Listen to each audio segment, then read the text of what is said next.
दीपक जी देखा ना अनुभव जो है बता रहा है। दीपक जी देखा ना आपने तानाशाह बीच में देखा ना आपने तानाशाह से एक सवाल हुआ, तानाशाह बिलबिला गया। एक सवाल सिर्फ अभी मैंने किया, पीएम केयर फंड का क्या हिसाब नहीं देना चाहिए प्लीज।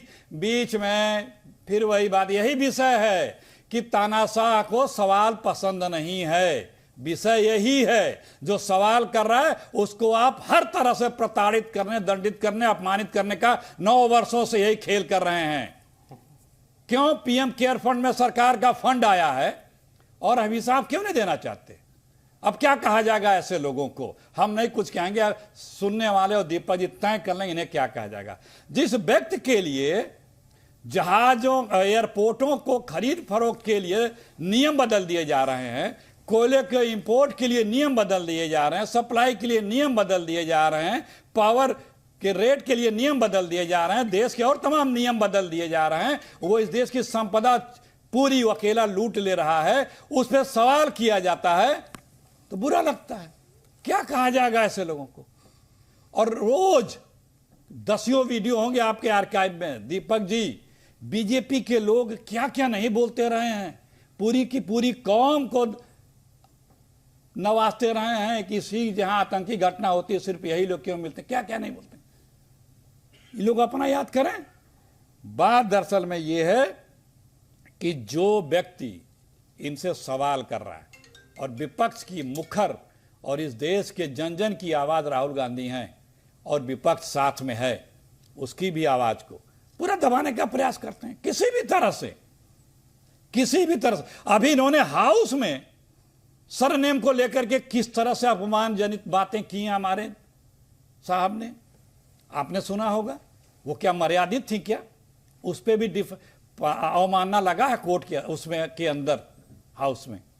उसी तरह असत्य जानकारी लोकसभा में दी गई एक मंत्री के द्वारा, उस पर भी अवमानना लगी है। अपने आप को देखो भाई। इनका विधि मंत्री रोजाना सुप्रीम कोर्ट को धमकी आता है और अभी 2-3 दिन पहले कहे कि जो रिटायर, अब अखिलेश जी मैं एक बात बोलूं, वो लोग एक बात बोलूं, भारत विरोधी गैंग में शामिल हो गए हैं। 3 मिनट 20 सेकंड और बोल रहे हैं, आपको बोलिए, कोई दिक्कत नहीं। असहमत है जी, नहीं 3 मिनट 20 सेकंड बोलिए, कोई दिक्कत नहीं। मैं पूरा 50 मिनट का शो आपको देता हूं। मैं खत्म कर रहा हूं। 10 सेकंड प्लीज। मैं यही कह रहा हूं, जो इनसे असहमत है, चाहे वो पॉलिटिशियन हो, चाहे ब्यूरोक्रेट हो, चाहे जुडिशरी किया हो, चाहे मीडिया हो, जो इनसे असहमत है, वो भारत विरोधी गैंग है, वो आतंकी है, वो खालिस्तानी है, वो पाकिस्तानी है, चाहे पत्रकार हो, चाहे जो, उसको ठूस दो जेल में। कितने पत्रकार जेलों में हैं, कर दिए थे। बस यही बताना था मुझे कि किस तरह से इनसे सवाल करने वालों के लिए इनके विचार क्या हैं और कैसे उनको ये दबाते रहे पिछले 9 अच्छा अखिलेश जी, मुझसे मेरे को कम से कम सवाल पूछना तो आता है ना, जो मेरा काम है, आप मुझे बताइए। नहीं एकदम क्यों नहीं भाई। मैंने आपसे सवाल पूछा, आपने उसके बारे में एक लाइन भी नहीं बोला। कौन सा सवाल आपने? कोई बात, कोई बात, जवाब देता हूं ना कोई बात नहीं। एक गाना है बड़ा फेमस, आपने के शर्मा का आपने कहा कि जवाब देने को, तो मैंने उनका जवाब दिया। आप अगर सवाल करें तो मैं सब सवाल का जवाब दूंगा। आप पूछें, मैं नहीं, उन्होंने 2 लोगों के बारे में बोला, नीरव मोदी और दूसरा ललित मोदी। ठीक है, माना ये दोनों मोदी हैं। उसके बाद बोला कि क्या सारे मोदी, सब मोदी, सभी चोरों का उपनाम मोदी क्यों है, सरनेम मोदी क्यों है, शब्द ये इस्तेमाल हुआ था।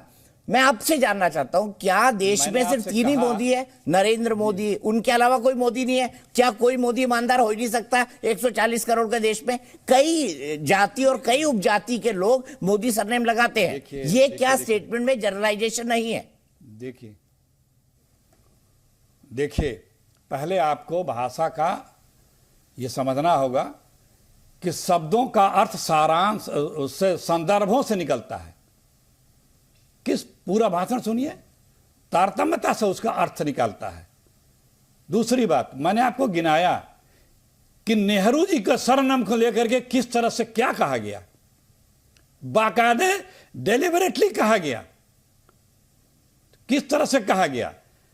और अगर कोई पीएम केयर फंड का हिसाब नहीं दे रहा है कहीं से भी, अरे सर, इस तो पूरे केस उस में पर शंका होगी कि नहीं होगी? पीएम केयर उसको फंड बना क्या कहा 2020 में, केस चल रहा है 2019 से। अखिलेश जी, वैसे मैं एक विनोद में एक बात कह रहा हूं, हास्य विनोद में मैं नहीं कह रहा हूं, लेकिन जो नहीं, देखिए, मैंने आपसे पहले कहा, आप किसी जानकार से बात कर लें, शब्दों के अर्थ संदर्भों से निकलते हैं। जब स्पीच दी जाती है, कुछ लिखा जाता है बाकायदा, उससे आप निकाल लीजिए, वो कहीं नहीं आता है, कहीं नहीं बनता। अखिलेश जी, मैं आपको 30 सालों से जानता हूं, ये वो अखिलेश यादव है जो हिंदी का प्रकांड विद्वान है, जो ये बात बोल रहा है? अखिलेश प्रताप सिंह जी, तभी तो मैं कह रहा हूं कि हिंदी में शब्दों के अर्थ संदर्भों से निकलते हैं। अखिलेश जी, और मतलब पूरा मेरे पास वर्बेटम भी लिखा है। चलिए ठीक है, के शर्मा जी वो कहीं देखिए, ये अदालत तो है नहीं, सुनिए, ये अदालत तो है नहीं, अभी देखिएगा क्या होगा अदालतों में। लेकिन मैं ये कह रहा हूं कि आप अगर हम पे तोहमत लगा रहे हैं, तो आप क्या हैं? आप क्या कर रहे हैं? आप कौन सी चीजें बोल रहे हैं, क्या बोल रहे हैं? मैंने यहीं पे एक पीएम केयर फंड का जिक्र किया, कैसे शर्मा जी नाराज हो गए, आप ऐसे बाहर हो गए। यही बात है कि प्रश्नों से आप अपने आप को चाहते हैं कि कोई आपसे प्रश्न न करें। ठीक है, वो आवाज जवाब वो दबाने का प्रयास करते हैं। हर तानाशाही सोच की यही विचार होती है। बोलूं, मैं बिल्कुल इन्होंने जो बोला है मैं उसी पे बोलूंगा, मैं संदर्भ से बाहर नहीं जाऊंगा बिल्कुल। हालांकि आपने इनको आईना दिखा दिया कि 2020 का पीएम खंड का मामला है, यह मामला 2019 का है। और पीएम खंड पर आज जो है, आज बात करने की क्या जरूरत है? बहुत सारे डिबेट्स आएंगे, कर लीजिएगा। आज तो मामला एक सजा याफ्ता मुजरिम के जो है मुकदमे का है। एक सजा याफ्ता मुजरिम जो है, जो कि जिसको 2 साल की सजा हुई है आज, और किस मामले में? अपनी बदजुबानी के मामले में। जो आपका शहजादा है, जो आपकी पार्टी का सबसे बड़ा नेता है, वो जो सजा उसको मिल रही है और न्यायालय दे रहा है, हम नहीं दे रहे हैं, ये नहीं दे रहा है, कोई नहीं दे रहा है, न्यायालय दे रहा है, कानून के तहत दे रहा है। अभी आपने उठाया बहुत सारे प्रश्न कि भावार्थ से निकलता है, शब्दों की कोई कीमत नहीं होती है। आप किसी को चौकीदार चोर बोले, भावार्थ लिख लेगा उसका। चोर शब्द का कोई भाव नहीं है, कोई शब्द नहीं है वो। किसको हिंदी का ज्ञान पढ़ा रहे हो आप? कहां के प्रोफेसर हो आप? चौकीदार आपको यह लग रहा है कि पूरा, जब पूरे भाषण का अंश निकाला जाएगा तब उसका अर्थ लिख लेगा। मैंने ऐसा ज्ञान भी टीवी में बैठ के यदि दे तो हास्यास्पद होता है दीपक जी, कि कम से कम इस तरह से तो बचाव ना करो। मुझे पता है कि आपकी छाती में बहुत बड़ा पत्थर रखना पड़ रहा है इस समय कांग्रेसियों को, कि कैसे बचाएं राहुल गांधी को, जो रोज पलीता लगा देता है। आए दिन ये जो इनको लॉन्च करने की कोशिश करते हैं दीपक जी, और लॉन्च करने से पहले जो है वो भी मिसाइल जो है वो फुस हो जाता है, और नहीं तो वो अपने आप ही जो है पलीता लगा लेते हैं राहुल गांधी। अब ये बेचारे कांग्रेसियों की बहुत बड़ी समस्या हो जाती है, कहां से समझाएं।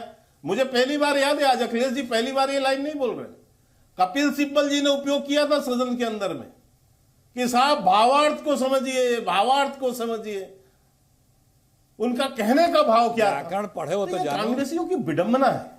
राहुल गांधी जो है, ना उनको राजनीति का ज्ञान है ढंग से, ना उनको शब्दों का ज्ञान है, इसीलिए आए दिन अमर्यादित शब्दों का प्रयोग करना, ठीक है, विदेशों में जाके भारत को अपमानित करना, ना भारत की संस्कृति का उनको जानकारी है, ठीक है, तो वो जाकर जिस ढंग से भारतीयों का अपमान करते हैं, देश का अपमान करते हैं, उसके कारण से इस देश की जनता में भी उनके प्रति एक आक्रोश है।